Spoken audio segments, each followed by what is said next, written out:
엘마와 그의 아들들이 끊임없이 마음을 완악하게 먹는 리파인들을 가르치고 있을 때 사악한 조레민들은 이제 완전히 돌아서 레이맨인들을 모아 공격하여 리파인들을 노예로 삼아 노동을 시키고 그들의 종교를 파괴하려 해요. 어디서 많이 들어본 것 같지 않나요?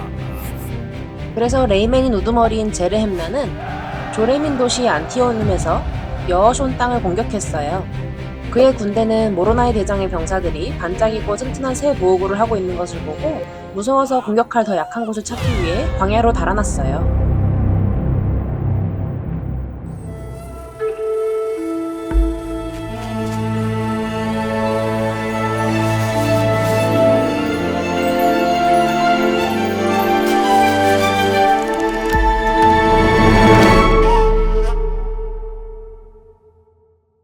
이 무서운 상황에 영감받은 모로나이 대장은 엘마에게 어디로 가야 할지 물었어요.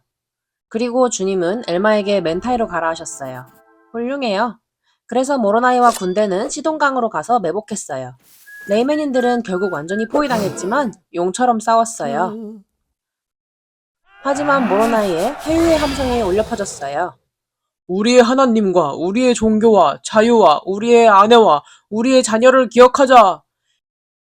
그리고 그들은 레이맨인 군대를 압도했어요. 그리고 모로나이는 전투를 멈추고 말했어요. 제르햄나여, 하나님을 향한 우리의 신앙으로 우리가 승리하였으니 무기를 버리고 다시는 오지 않겠다고 맹세하라. 하지만 제레햄나는 화가 나서 모로나이의 제안을 거절하고 그에게 달려들었어요. 하지만 제레햄나는 두피가 벗겨지고 물러났어요. 그리고 마침내 레이맨인 군대는 무기를 버리고 물러나고 다시 오지 않기로 언약했어요. 그렇게 평화가 다시 찾아오고 엘마는 그의 아들 힐라멘에게 성스러운 기록들과 유물들을 넘겼고 교회를 축복하고 어디론가 사라져 다시는 볼 수가 없었어요.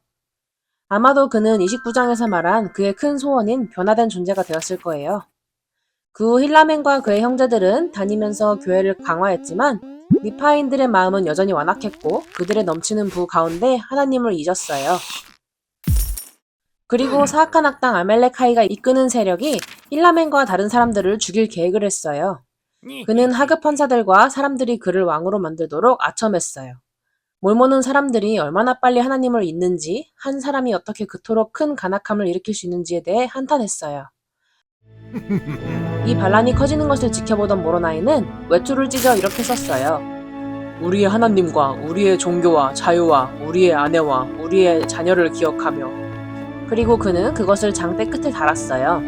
그리고 누군가가 여전히 자유를 소중히 여기기를 바라며 기도한 후 그는 그의 깃발을 가지고 와서 권리와 종교를 지키기로 약속하세요 라고 외치며 다녔어요.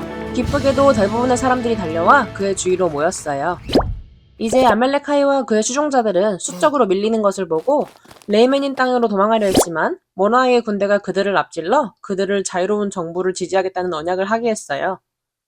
하지만 매우 안타깝게도 아멜레카이와 몇몇은 도망쳤어요. 사악한 아멜레카이아는 바로 레이맨인 왕이 리파인과 전쟁을 하도록 선동했어요. 하지만 대부분의 왕의 군대는 다시 돌아가지 않기로 언약했어요. 물론 모로나이 대장과 다시 싸우기 무서웠던 것도 있지만요. 그들은 안티파스 언덕으로 도망쳤어요. 하지만 교활한 아멜레카이아는 자원하여 군대의 작은 부분을 이끌고 하령병들이 억지로 싸우도록 하게 하려 했어요. 그리고 아멜레카이아는 그들의 지도자인 리흔타이가 언덕을 내려와 그를 만나게 하려고 3번 시도했어요. 그래서 아멜레카이아는 결국 올라가서 제안을 했어요. 우리끼리 이렇게 싸우지 마시고 당신이 제 군대를 둘러쌀 수 있도록 할게요. 당신이 대장을 맡고 제가 부대장이 될게요. 그들은 받아들였어요. 하지만 얼마 뒤 아멜레카이아는 도구로 천천히 리흔타이를 죽였어요. 그래서 여기서 배울 점은 자신의 입장을 고수하고 기준을 낮추지 않는 거예요. 특히 매우 자기중심적인 사람들에게는요. 이제 통일된 군대를 지휘하는 아멜레카이아는 리파이 땅으로 돌아가 왕을 만나도록 종들을 몇 명 보내어 그의 종 한 명이 왕을 죽이도록 했어요. 아멜레카이아는 도망간 왕의 종들을 이 살인의 범인으로 지목했어요. 그리고 그는 왕비를 친절하게 위로하고 그녀와 결혼해 이러한 사기를 통해 왕국 전체를 차지하게 되었어요. 하지만 이 4년 동안 훌륭한 지도자 모로나이는 현명하게 사람들이 영적으로 그리고 물리적으로 준비하게 했어요. 모든 성읍들에 커다란 흙과 돌로 된 성벽을 짓고 나무 말뚝과 꼭대기에 탑을 지었어요. 좋아요. 오늘날 우리는 반드시 집을 물리적으로 강화할 필요는 없지만 대중매체, 세속적인 교리, 논쟁, 부정적인 생각으로부터 우리의 정신과 집을 강화해야만 해요. 그래서 모로나이 대장의 이름을 따 아들의 이름을 지은 역사가이자 장군이었던 몰몬은 그의 영웅담을 칭송했어요. 강하고 막강한 모로나이 장군은 완전한 이해력을 갖고 있었고 전쟁을 미워했으며 자유를 사랑했다. 믿음과 감사의 마음으로 그는 선한 일을 영광스럽게 여기며 자신의 생명을 다해 자신의 백성을 보호하겠다고 성약했다. 모두가 그와 같다면 사탄은 결코 사람들의 마음을 지배할 힘을 갖지 못할 것이다. 이제 레이메닌의 왕이 된 사악한 아멜레카이아는 이전에 약했던 도시 엠모나이아로 대규모 군대를 파견했어요. 하루 만에 무너졌던 것을 기억하시나요? 하지만 그들은 거대한 벽에 완전히 어안이 벙벙해졌어요. 다른 도시로 가보자. 그래서 그들은 이전에 약하고 공격을 받았던 성읍 노아로 향했지만 그 도시는 더욱 강화되어 있었어요. 그러나 그들은 모두 그것을 공격하겠다고 약속했기 때문에 수천 명이 나가서 시도했지만 학살당했어요. 나머지는 니파이 땅으로 후퇴했어요. 나중에 대판사 니파이아가 죽었고 다시 왕을 갖고 싶었던 귀족 출생의 왕당파들이 아멜레카이아가 직접 또 다른 공격을 시작하려고 할 때 바로 분열을 일으켰어요. 그래서 모로나이는 새로운 대판사 페이오렌에게 정부와 자유를 수호하기 위해 무기를 들지 않는 모든 사람을 처형하는 법안을 다수결로 통과시키겠어요. 안타깝게도 4,000명의 사람들이 이를 거부하고 죽음을 선택했어요. 하지만 이 니파인 사이의 내전으로 인해 아멜레카이아는 동족의 많은 도시들을 정복할 수 있었어요.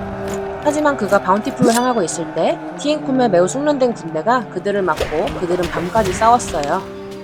티엔쿰은 아멜레카이아가 일으킨 모든 유혈 사태에 분노하여 깊은 잠을 자고 있는 적진으로 몰래 들어가 아멜레카이아를 죽였어요. 하지만 안타깝게도 이걸로 이 대전장을 멈추지 못했고 아멜레카이아의 형제 엠모론이 왕이 되어 이 도시의 요새들을 지켰어요. 다음 에피소드에서 모로나이가 선지자 힐레멘이 이끄는 2,000명의 청년들을 이용하는 것을 포함해 다양한 전략으로 이 도시를 되찾는 것을 보세요.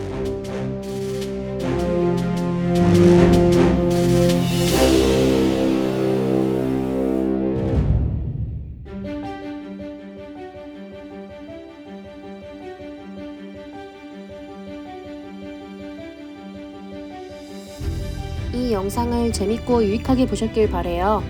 이제 여러분이 직접 경전과 그 뒤의 이야기까지도 공부할 차례예요. 계속해서 배우고 싶다면 말씀에 말씀을 더하고 어서 나를 따르라와 함께하세요.